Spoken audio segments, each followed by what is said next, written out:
Assalamualaikum warahmatullahi wabarakatuh. Halo semuanya, kami dari kelompok 3 mata kuliah Matematika Diskrit yang beranggotakan saya, Tia Ulia Marhamah, lalu ada Dangyang Raken Abiseka, lalu ada Gina Firdan Nabila, dan yang terakhir ada Muhammad Raihan Arya Pratama.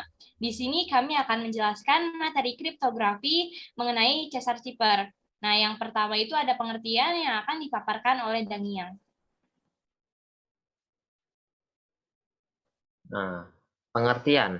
Dalam kriptografi, sandi Caesar atau sandi geser adalah salah satu teknik inskripsi paling sederhana dan paling terkenal.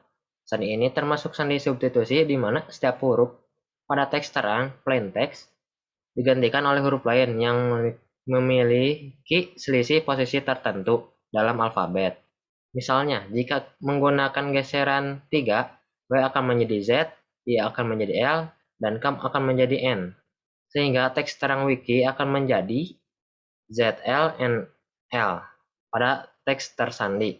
Nama Caesar diambil dari Julius Caesar, jenderal, konsul, dan diktator Romawi yang menggunakan sandi ini untuk berkomunikasi dengan para panglimanya.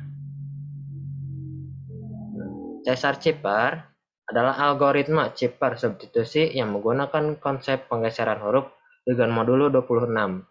Secara singkat, matematis dapat dirumuskan sebagai berikut. S sama dengan T tambah K modulo 26.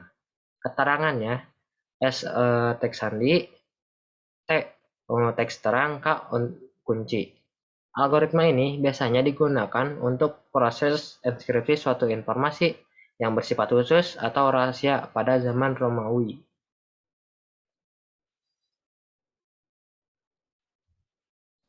Nah, lalu ada proses Caesar Cipher yang akan dipaparkan oleh Raihan. Baik, untuk proses Caesar Cipher itu yang pertama, kita tentukan berapa besar pemindahan karakter yang dipakai untuk membuat ciphertext ke plain text. Lalu untuk selanjutnya, kita tukar posisi karakter plain text menjadi ciphertext berdasarkan pemindahan yang telah ditentukan sebelumnya. Nah, contoh di sini itu kita melakukan pemindahan itu sama dengan 3. Jadi huruf A itu digeser menjadi huruf D dan huruf B menjadi huruf E dan seterusnya.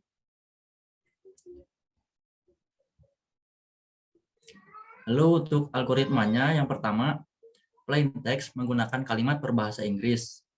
Lalu selanjutnya setiap huruf disubstitusikan menjadi huruf yang bergeser 3 huruf setelah huruf yang ada di dalam plain text. Dengan kata lain, bergeser 3 huruf setelah huruf aslinya. Misalkan huruf T berubah menjadi W, lalu huruf H menjadi K, dan E menjadi H.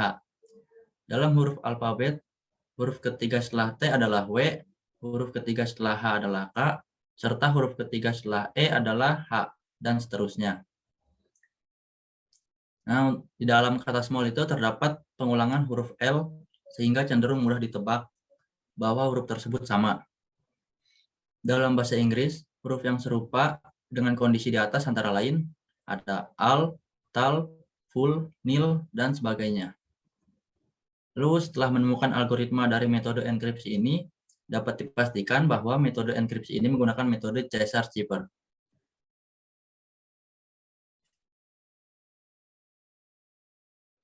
Nah, lalu ada metode enkripsi data dengan menggunakan key yang akan dipaparkan oleh Gina.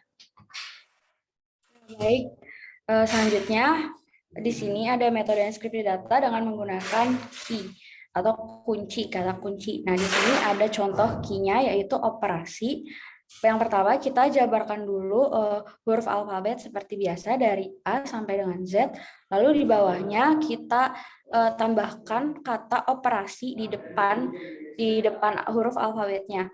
Nah, lalu selanjutnya kita ikuti dengan alfabet selanjutnya yang belum ada di kata operasi. Seperti A atau I atau E itu kan tidak ada di sini. Sudah ada di operasi, jadi tidak perlu dituliskan lagi di sini. Jadi selanjutnya ada B, C, D, F, G, H, J, K, L, M, N, dan seterusnya. Nah, kelebihan dari metode skripsi data dengan menggunakan key ini yaitu kode agak rumit untuk dipecahkan.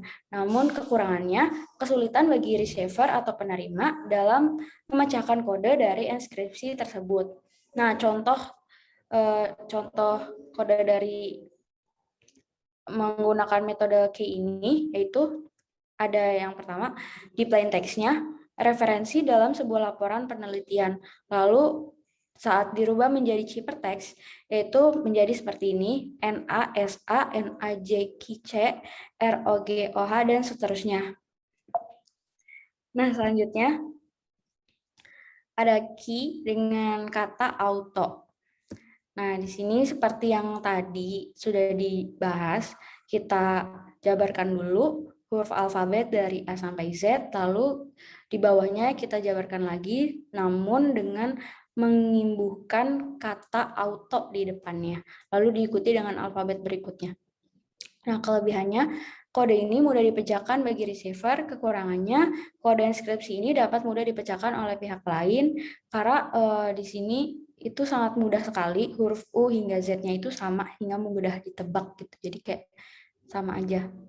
Lalu contohnya, ini plain text-nya, dan ini ciphertext-nya seperti yang tadi.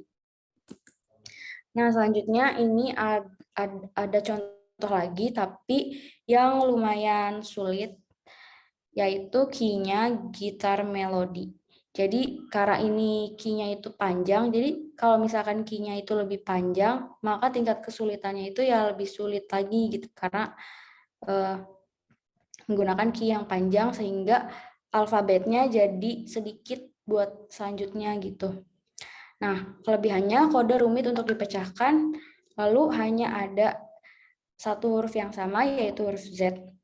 Kekurangannya kesulitan bagi receiver dalam memecahkan kode seperti yang tadi. Dan ini contohnya, contoh dari plain text-nya yaitu metode inskripsi data dengan kode gitar. Ini contoh dari saat diubah menjadi ciphertext-nya yaitu BA, PFTA, dan seterusnya. Nah, sebelum kita mengakhiri pematerian ini, kita latihan dulu yuk. Nah, untuk key-nya itu ada kata pantom. Nah, di sini sudah ada clue-nya. Ciphertext-nya itu atau kode yang akan dipecahkan itu ada RY, RSTG, dan seterusnya. Nah, kira-kira plain text atau kata yang sebenarnya itu apa ya? Yuk, bisa yuk jawab di kolom komentar ya. Nah, cukup sekian pematerian dari kelompok 3. Kurang lebihnya mohon maaf. Wassalamualaikum warahmatullahi wabarakatuh. Waalaikumsalam warahmatullahi wabarakatuh.